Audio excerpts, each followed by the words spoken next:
Mirëmbrëma dhe përshëndetjet më të përzemërta. Mirënjohjen më të pakufishme ndaj jush, misionar të pamposhtur të shpëtimit të Shqipërisë, misionar të pamposhtur të qëndresës ndaj një regjimi që vjedh, varfron, poshtron, përzën nga Shqipëria çdo orë, çdo ditë qytetarët e këtij vendi. Nuk ka vendim më fisnik, nuk ka ideal më të lartë se sa betejë kundër këtij regjimi, kundër kësaj të keqe që ka ngërthye trupin e Shqipërisë.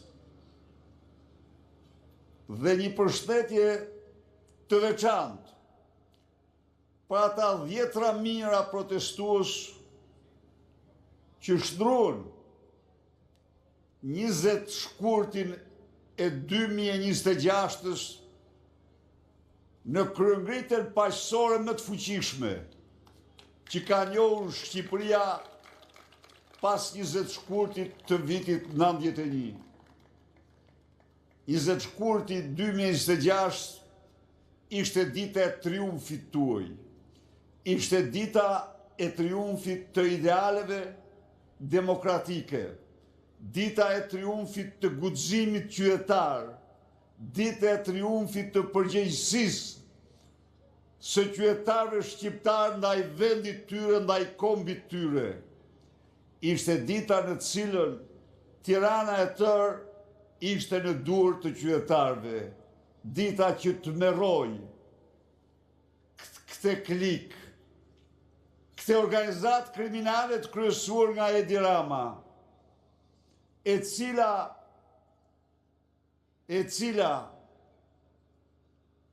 në krimet e saj që ka krye meriton shekuj burg dhe dënime. Miqtë e mi, sot në komisionin e mandateve Faqezi Manja i thot se kjo Lubia nuk ka kryer një krim kaq të rënd sa të arrestohet. Përgjigjja ishte ligjore. Kjo Lubia me manveprat e saj penale shkon në minimum 36 vite burg.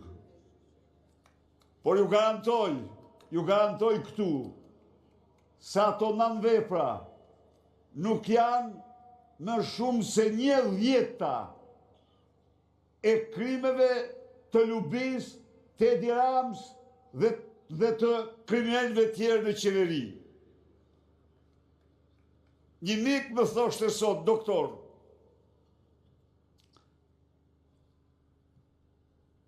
uroj që qytetarët të kuptojnë që ajo që shohin në rrugët, që shemen njëra mas tjetrës, që shemen çdo ditë, që shemen sa po ndërtuara, që shemen si të shem rruga Dragoshtun Prenjas, vetëm nga gryrja e lumit dhe prishja e bazamentit, që ka 3 ditë që ka izoluar të gjithë juglindjen e vendit.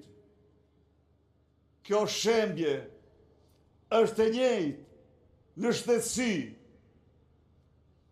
është dhe shumë herë me dhimbshme në shtetësi, sepse në shtetësi janë jetë njerëzish që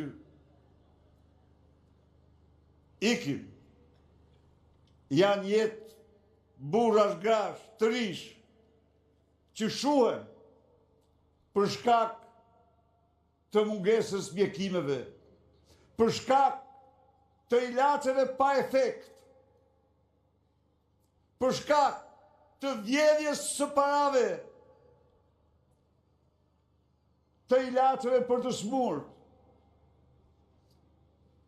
për shkak se duhet paguajnë qimet e kokës për të marrë shërbimin shtetësor. Nuk them se ishte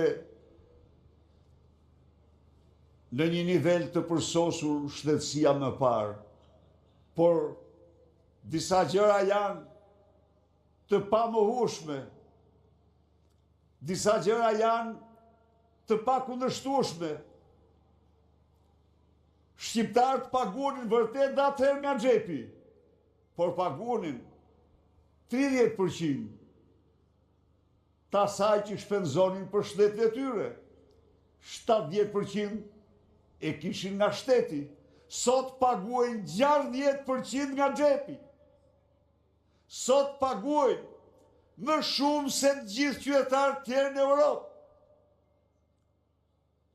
Por, përsëri, ndryshimi është i madh. Ilaçet i mirrin të njëjta me ato që mirrin vendet anëtare të Bashkimit Evropian. Në tokën shqiptare, në trullin shqiptar nuk tregtohej kur ilaç që nuk shitej në 2 vende anëtare të Bashkimit Evropian. Sot ilaçet janë nushi doshi doshi nushi. Sot ilaçet janë të skaduara pa efekt, janë mashtrim dhe vetëm mashtrim. Sot ilaçet shpëtimtare për jetën e smurëve me smundje të rënda mungojnë. Krim kundër njerëzimit është ky miq. Sepse një lloj si paratë e rrugëve vidhen dhe vetëm vidhen. Shkollat. Ja vetëm një shifër.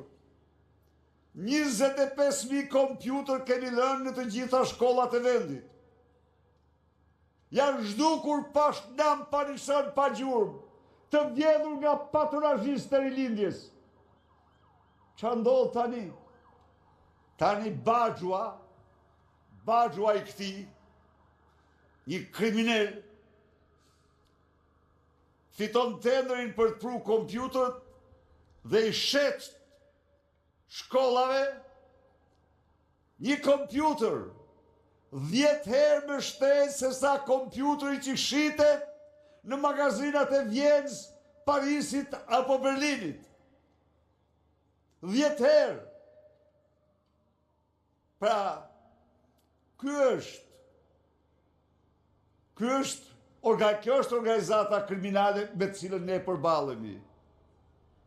Kjo është organizata kriminale të cilën ne duhet ta hedhim në larg. Miqtë e mi, edhe një gjë do u them shqiptarëve. Atyre që hezitojnë, që të keni frikë, është normale, dhe në qoftë se s'dilni nga frika, ne do bëjmë gjithçka ta vrasim frikën, se kjo është misioni ynë. Por, burra dhe gra, djemë dhe vajza, përveç frikës, për një njeri të ndershëm, pavarësisht nga bindjet e tij politike, pavarësisht nga bindjet e tij fetare, nuk mund të ketë kurrë shkak tjetër që të mos dalësh në rrugë dhe të përballesh me këtë regjim. Nuk mund të ketë asnjë pretekst, asnjë arsye. Nuk mund të jetë kur ky pëlqim apo ai mos pëlqim.